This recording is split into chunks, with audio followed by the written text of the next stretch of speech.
नमस्कार मॅडम. मी जय नारायण जगताप. सर्वप्रथम आपल्या या पोल्ट्रीमध्ये आपलं खूप खूप स्वागत करतो.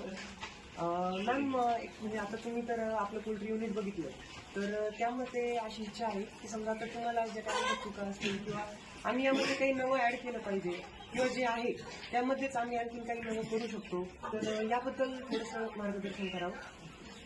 आता पोल्ट्रीमध्ये सगळं ऑन पॉईंट आहे. सेपरेट ठेवलेत, मेल फिमेल ते पण चांगलं केलं, पिल्लं वेगळे ठेवलेत, पार्टिशन ठेवले प्रॉपर, अमोनिया गॅस पण मेंटेन करण्याचा खूप छान प्रयत्न केलेला आहे. बाकी पोल्ट्रीमध्ये सगळं मला सगळ्यांचं ऑब्झर्वेशन पण चांगलं वाटलं. मायन्यूटची मायन्यूट गोष्ट सरांनी पण सांगताना सगळ्या छोट्यातल्या छोट्या गोष्टी जे बारकावे आहेत ते लक्षात घ्यायला पाहिजे होते. सरांनी पण छान सांगितले आणि सरांच्याच हाताखाली तुम्ही ट्रेन होताय म्हणजे साहजिक गोष्ट आहे की तुम्ही इथे सगळे बारकावे बघताय. ऑब्झर्वेशन पण स्ट्रॉंग आहे तुमचं. ऑब्झर्वेशनवरतीच फक्त फोकस ठेवा, बाकी एव्हरीथिंग इज गुड.